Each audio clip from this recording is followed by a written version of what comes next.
All right guys, welcome back to the channel. We are here at Project Our House. We're gonna give you an update, recap kind of where we're at right now. We're moving along in the process. We've given you a lot of updates in some previous clips, but we're gonna go through here and kind of tell you where we are today and what's coming in the future. So if you look behind me, you will see a giant steel structure. Okay, so this skeleton is part of the system for obviously the structure of the home. These beams and these posts and these points of steel are needed because these types of spans or extensions or whatever couldn't be accomplished with wood.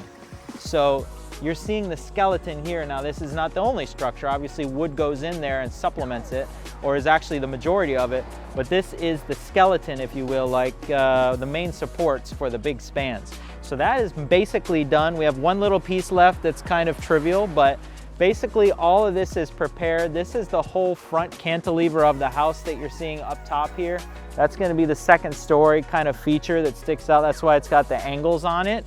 And then you've got like a clear span space from the far post here on the front to the next one over. That's all windows. And then the door is right there. And then from this post to this post to this post, over here you have a 3-car garage. So you have a 1-car here and a 2-car there. And so right here, this is, you can kind of see now the dirt is not done yet, but the approach for the driveway is going to be somewhere in the middle right there. And then you just drive straight into the driveway. Nice and easy, everyday cars go in here. And obviously this grate will get straightened out, brought up, etc. And there'll be a front porch over there where you walk into the front door with a few steps that go up from this level. We're going to keep it mostly at this level. The most recent development is the completion of the retaining wall.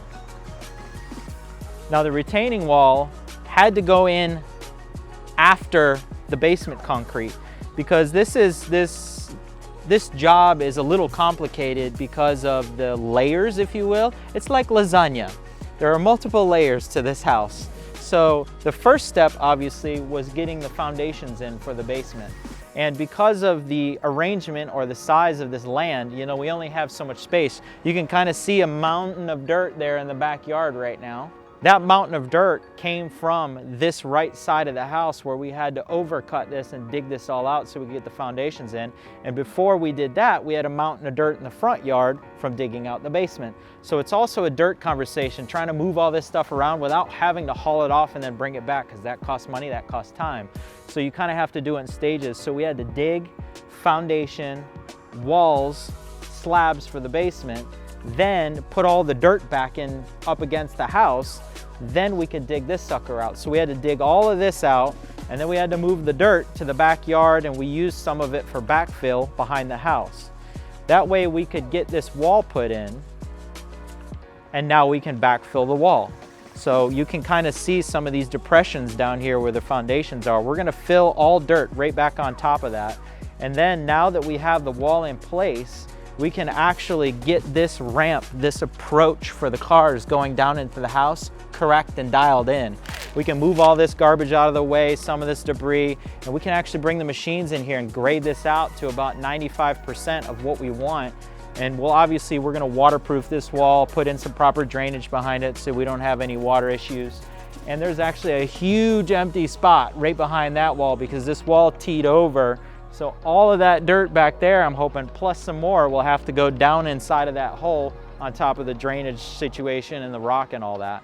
And then we obviously got to fill this back in too. So we got a lot of earth moving to do now.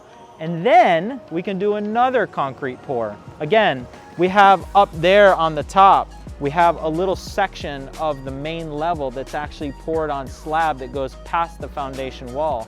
And it sits on this foundation wall, or this retaining wall rather. And you can see the rebar sticking up just in that little section right there. It's about 9.5 feet that the slab cuts over onto that wall. So we couldn't pour that slab until we had this wall so we can set it on top, and then obviously we have to backfill. So it's a multi-stage kind of deal to get all this going. But now that we have the wall in place, you can do the slab. So we got to do a slab for the garage. We got to do a slab for that. We've got to do a little bit more slab down inside of the pit. And then we got to do a slab in another area over there. So we got a whole bunch of slabs to install in one more pour then we'll finally be done with concrete. Then we can actually start the framing. So once all of that's completed, hopefully in about 2 weeks, we're gonna get all that done. While we're waiting for that concrete date, we're gonna dial this in, move the dirt around, do the waterproofing, put the stone in, get this sucker set for framing. Then we can start building. Let's go inside, check it out. So it's a little rough right now, and you guys have seen a little bit of this before because this dirt's all messed up and everything right now. And so I don't know if I've outlined this detail before, but to get a perfect circle around this turntable with the concrete, you know, so we don't have any waviness, we would actually want to put in a steel ring and then pour the concrete up to it. So we're gonna wait until the very end because that gets installed at the end. So right now we're gonna bring the slab up a little bit higher. So we got a bunch of spider web of rebar sticking out here. We're gonna cage this up and pour another slab inside of there, bring it up to the elevation we want, and then that's done down in there. The last piece will be this concrete, but this will happen all the way at the end. So after we do that, we're gonna just kind of cover this up with a temporary subfloor. So we kind of have some easy places to walk, and then we'll cover that up as well so it's not a fall hazard.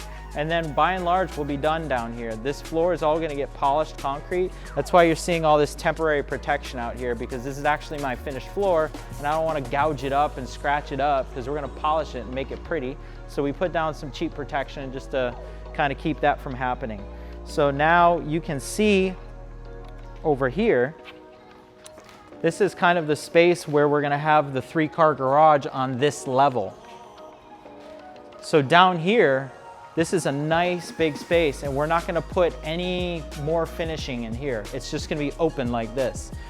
I'm not decided yet on what I wanna do with the walls. What do you guys think? Should we leave the walls exposed concrete and just clean them up and make them pretty?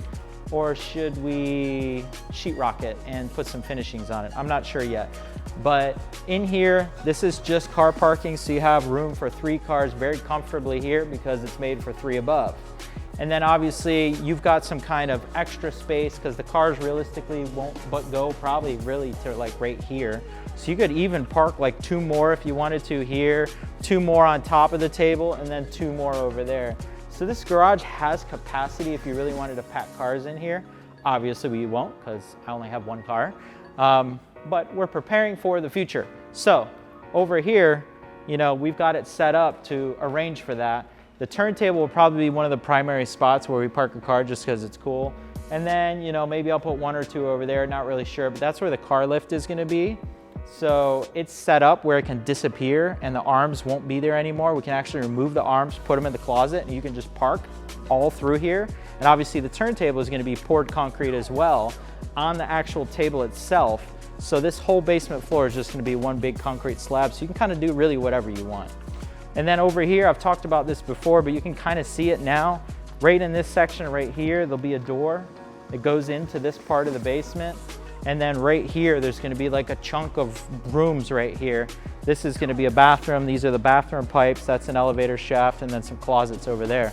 And then over here, it'll just be a big man cave where we'll chill, hang out, have our musical stuff and all my drums and stuff.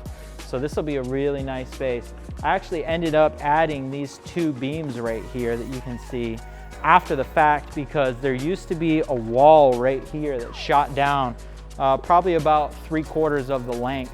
This is where the staircase comes down into the basement. So, you know, typically you put the staircase up against the wall for support.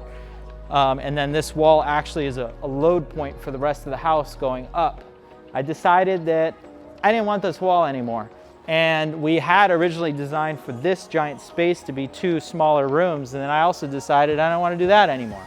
So I went back to my engineer and my steel guys and I said, let's add these beams. And we were actually able to sneak in some footers there underneath them before we did these slabs. I caught it early enough. So we got some nice big support there. And we were able to put these 2 beams in. Now the staircase will just come down and float. There will be nothing touching it. So it'll just be glass handrails on both sides coming down the stairs. It'll be really cool. And I think back here, we're gonna do like a little wet bar arrangement. So I think that'll work out pretty cool. It'll be kind of be nestled away back there in the little nook. So we're not wasting that space. And then over here, we'll just have a cool arrangement. I think right here, we'll probably have a set of drums. Over here, we'll probably have another set of drums. I have a cool couch in the middle that faces both sides, TV over there on the wall, some mechanical rooms over there. So this is gonna be a cool space down here. Not much I can show you up top because there's no framing yet. But that's kind of the stage we're in right now. We've got, like I said, a little bit more work happening this week and next week. And then the next update, hopefully I'll be able to show you kind of the finished grade on everything. So stay tuned, a lot more to come on this project. I'm gonna give you step by step so you guys can see the build start to finish. See you at the next one.